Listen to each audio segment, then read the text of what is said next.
Assalamualaikum warahmatullahi wabarakatuh. Perkenalkan, saya Salsa Medita, NIM 211231009 dari kelas Biologi Tanah C. Di sini saya akan menjelaskan struktur anatomi akar, dikotil, dan monokotil.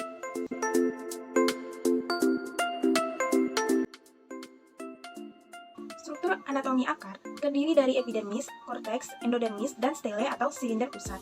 Yang pertama adalah epidermis. Lapisan terluar akar terdiri dari epidermis yang tersusun atas sel-sel yang rapat satu sama lain tanpa ruang antar sel dan berdinding tipis. Di bagian ujung tempat terjadinya penyerapan, dinding sel epidermis terdiri dari bahan selulose dan pektin. Bila epidermis tidak terkelupas waktu akar menua, dinding selnya akan mengalami penebalan dengan kutin atau suberi. Sel-sel epidermis di daerah dekat ujung akar akan berkembang menjadi rambut-rambut akar. Rambut-rambut akar ini muncul pada area sempit di sebelah atas zona pemanjangan, termasuk zona diferensiasi. Rambut akar berukuran pendek dan berumur pendek, muncul dari akar pokok maupun akar lateral. Rambut akar memiliki dinding sel tipis, sitoplasma sedikit yang mengandung nukleus dan vakuola yang relatif besar. Fungsi rambut akar ini adalah untuk meningkatkan area penyerapan air dan mineral melalui akar. Selanjutnya adalah korteks. Korteks akar terdiri dari jaringan parenkim yang relatif lenggang dan jaringan penguatnya sedikit. Korteks akar tumbuhan monokotil yang berumur panjang sering membentuk akar serabut sklerenkim dan berbagai sel yang berdinding tebal sebagai penguat. Bagian korteks yang dekat dengan epidermis, selnya mengalami penebalan dinding, membentuk sklerenkim pada tumbuhan monokotil dan kolenkim pada tumbuhan dikotil.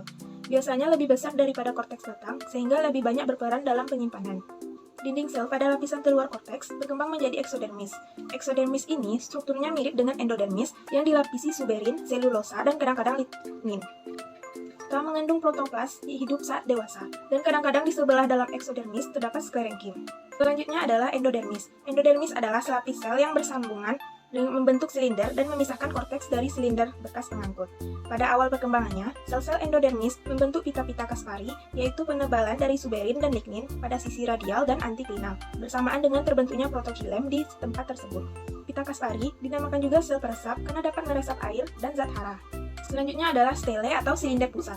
Stele adalah silinder pusat akar. Bagian ini adalah lapisan yang terletak di tengah akar. Di dalam stele terdapat pembuluh kayu atau hilem dan pembuluh tapis atau floem. Hilem dan floem berperan besar dalam pengangkutan air dan mineral. Hilem mengangkut air dari dalam tanah ke daun, sedangkan floem mengangkut hasil dari proses fotosintesis ke seluruh bagian tanaman. Stele juga berfungsi untuk memperkuat tanaman agar dapat berdiri tegak dan lebih kuat. Stele terdiri dari beberapa jenis jaringan, yaitu pericycle atau perikambium, yaitu lapisan terluar dari stele. Akar cabang terbentuk dari pertumbuhan pericycle ke arah luar. Fasis merupakan berkas pembuluh angkut yang tersusun atas hilem dan floem. Keduanya tersusun secara berselang-seling. Khusus tanaman dikotil, antara hilem dan floem terdapat kambium. Empulur adalah jaringan yang letaknya paling dalam pada stele, tepatnya di antara berkas pembuluh angkut.